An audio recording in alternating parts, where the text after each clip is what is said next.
दोस्तों जरा एक सवाल अपने आप से पूछो। जब न्यूज में बोला जाता है इंडिया की जीडीपी बढ़ गई या जीडीपी गिर गई, तो क्या सच में हमें समझ आता है कि इसका मतलब क्या है? क्या जीडीपी बढ़ने से हमारी नौकरी पक्की हो जाती है, सैलरी बढ़ जाती है या महंगाई कम हो जाती है? ज्यादातर लोग जीडीपी को बस एक भारी भरकम इकोनॉमिक वर्ड समझकर इग्नोर कर देते हैं। लेकिन सच्चाई ये है कि जीडीपी का सीधा कनेक्शन आपकी पढ़ाई, आपकी जॉब, आपके करियर और आपके फ्यूचर से है। और आज की ये वीडियो आपको जीडीपी ऐसा समझाएगी कि आगे से न्यूज सुनते ही आपको पूरा गेम समझ में आ जाएगा। हेलो फ्रेंड्स, मैं हूं सुदर्शन प्रकाश और आप देख रहे हैं यूट्यूब चैनल गुरु चकाचक। आज हम बिल्कुल आसान और आम बोलचाल की भाषा में बात करने वाले हैं कि जीडीपी क्या है, जीडीपी क्यों इंपॉर्टेंट है, जीडीपी आपकी रोजमर्रा की जिंदगी को किस तरह से अफेक्ट करती है। मैं कोशिश करूंगा कि ये वीडियो किसी इकोनॉमिक क्लास जैसी ना लगे, बल्कि ऐसा लगे जैसे कोई दोस्त बैठकर आपको सिंपल एग्जांपल से समझा रहा हो। अब सबसे पहले सीधी और साफ भाषा में समझते हैं कि जीडीपी आखिर होती क्या है। जीडीपी का फुल फॉर्म होता है ग्रॉस डोमेस्टिक प्रोडक्ट। आसान शब्दों में कहें तो जीडीपी किसी कंट्री की टोटल कमाई होती है। मतलब एक साल के अंदर उस देश के अंदर जितना भी सामान बना, जितनी सर्विसेज दी गई और जितना पैसा जनरेट हुआ, उन सब की टोटल वैल्यू को जीडीपी कहा जाता है। यहाँ एक बात बहुत इंपॉर्टेंट है, जीडीपी सिर्फ उसी चीज को काउंट करती है जो देश के अंदर बनी हो, चाहे उसे कोई इंडियन कंपनी बनाए या फॉरेन कंपनी, फर्क नहीं पड़ता। बस प्रोडक्शन देश के अंदर होना चाहिए। अब इसे और आसान शब्दों में समझते हैं। मान लो आपका एक घर है, घर में पापा जॉब करते हैं और सैलरी लाते हैं, मम्मी कोई काम करके पैसे जोड़ती है, आप पार्ट टाइम जॉब या फ्रीलांसिंग से कमाई कर लेते हो। साल के आखिर में आप सब बैठकर हिसाब लगाते हो कि पूरे साल घर ने मिलकर कितनी कमाई की। बस वही टोटल अमाउंट आपके घर की जीडीपी बन गई। अब यही काम जब पूरे देश के लेवल पर होता है तो उसे कंट्री की जीडीपी कहा जाता है। दोस्तों जीडीपी हमें यह बताती है कि कोई देश इकोनॉमिक तौर पर कितना स्ट्रांग है और उसकी इकोनॉमी किस डायरेक्शन में जा रही है। जिस देश की जीडीपी ज़्यादा होती है उसे ग्लोबल लेवल पर ज़्यादा पावरफुल माना जाता है, क्योंकि उसके पास रिसोर्सेज होते हैं, इन्वेस्टमेंट आती है और ग्रोथ के चांसेस बढ़ते हैं। यही वजह है कि जब बोला जाता है कि इंडिया की जीडीपी दुनिया की टॉप इकोनॉमीज में शामिल हो चुकी है, तो पूरी दुनिया उस पर ध्यान देती है और इंडिया की पोजीशन स्ट्रांग मानी जाती है। अब सवाल आता है जीडीपी कैलकुलेट कैसे की जाती है। दोस्तों जीडीपी निकालने के तीन मेन तरीके होते हैं, लेकिन डरने की जरूरत नहीं है। ये तीनों तरीके बहुत सिंपल हैं। पहला तरीका है प्रोडक्शन मेथड, जिसमें देखा जाता है कि देश के अंदर कितना प्रोडक्शन हुआ। जैसे फैक्ट्रीज में कार्स बनी, खेतों में गेहूं उगा, इंडस्ट्रीज में मशीन बनी, मोबाइल फोन्स बने और कपड़े बने।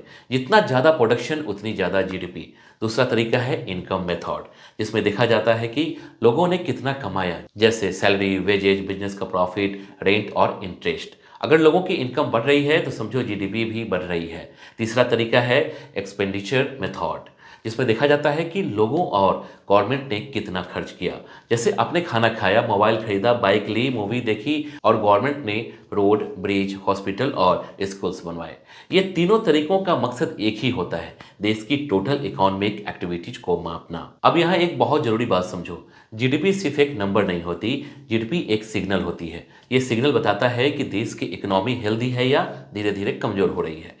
अगर जीडीपी तेजी से बढ़ रही है तो इसका मतलब होता है कि कंपनीज एक्सपैंड कर रही होती है, न्यू जॉब्स क्रिएट हो रही है, बिजनेस ग्रो कर रहा है और गवर्नमेंट के पास खर्च करने के लिए पैसा आ रहा है। वहीं अगर जीडीपी स्लो हो जाती है या गिरने लगती है तो अनएम्प्लॉयमेंट बढ़ने लगती है, सैलरी ग्रोथ रुक जाती है और कंपटीशन और भी डेंजरस हो जाता है। अब एक बहुत कॉमन सवाल आता है, क्या जीडीपी बढ़ने से इंसान अमीर हो जाता है? इसका जवाब है नहीं। जीडीपी बढ़ना जरूरी है, लेकिन ये गारंटी नहीं कि हर इंसान की लाइफ ऑटोमेटिकली बेटर हो जाएगी, क्योंकि जीडीपी एवरेज दिखाती है, रियलिटी नहीं। मान लो किसी देश में 10 लोग हैं, एक आदमी 100 करोड़ कमाता है और बाकी 9 लोग 1-1 लाख कमाते हैं।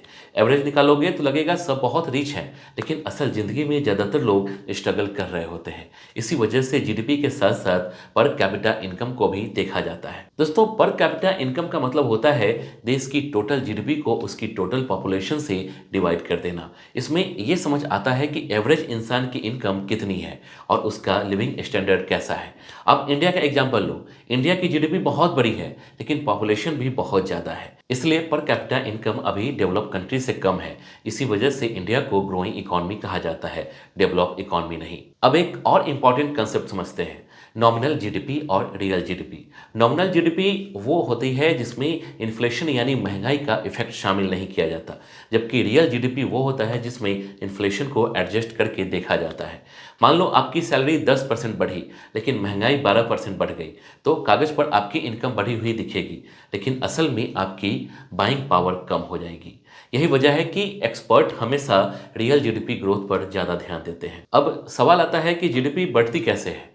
जीडीपी तब बढ़ती है जब इंडस्ट्री ग्रो करती है, न्यू बिजनेस स्टार्ट होते हैं, एक्सपोर्ट बढ़ते हैं, लोग नए स्किल सीखते हैं, टेक्नोलॉजी इंप्रूव होती है और इंफ्रास्ट्रक्चर स्ट्रांग बनता है। इसी वजह से आजकल skill development, startup, manufacturing, digital India, AI और टेक्नोलॉजी पर इतना जोर दिया जा रहा है, क्योंकि लॉन्ग टर्म में यही चीज़ें जीडीपी को स्ट्रांग बनाती हैं। अब स्टूडेंट के लिए सबसे इंपॉर्टेंट कनेक्शन समझो। जीडीपी का आपकी करियर से सीधा रिश्ता है। जब जीडीपी ग्रो करती है तो कंपनीज हायरिंग करती है, प्राइवेट जॉब्स बढ़ती है, गवर्नमेंट के पास पैसा आता है और गवर्नमेंट वैकेंसीज निकालती है। रोड्स, रेलवे और प्रोजेक्ट्स बढ़ते हैं, जिससे एग्जाम में सीट्स बढ़ने के चांसेज होते हैं। वहीं जब जीडीपी स्लो होती है तो हायरिंग फ्रीज होती है, ले ऑफ्स होते हैं और एक सीट के पीछे लाखों स्टूडेंट्स खड़े हो जाते हैं। इसलिए इकोनॉमिक की न्यूज को कभी इग्नोर मत करना। अब स्टॉक मार्केट का छोटा सा कनेक्शन समझ लो। शॉर्ट टर्म में स्टॉक मार्केट न्यूज और सेंटिमेंट से चलता है, लेकिन लॉन्ग टर्म में इकोनॉमी से। अगर जीडीपी स्ट्रांग है तो कंपनीज प्रॉफिट कमाती है, शेयर प्राइसेस ग्रो करते हैं और मार्केट स्टेबल रहता है। वीक जीडीपी में मार्केट भी दबाव में आ जाता है। दोस्तों, अब लास्ट में एक बहुत रियल बात। जीडीपी सिर्फ गवर्नमेंट नहीं बढ़ाती, जीडीपी बढ़ाने में हर सिटीजन का रोल होता है।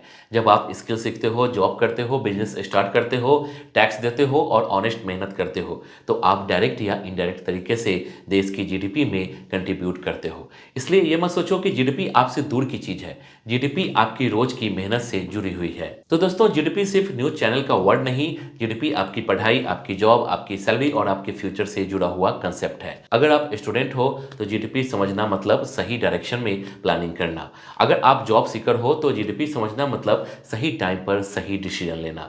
और अगर आप अपने लाइफ में ग्रो करना चाहते हो तो जीडीपी को समझना बहुत जरूरी है। तो दोस्तों, वीडियो अच्छी लगी हो तो लाइक जरूर करना, अपने दोस्तों के साथ शेयर करना और अगर आप चैनल पर नए हो तो सब्सक्राइब कर लो, क्योंकि यहाँ हम सिर्फ बातें नहीं करते, यहाँ हम करियर सेट करते हैं। थैंक यू दोस्तों, मिलते हैं अगली वीडियो में। जय हिंद।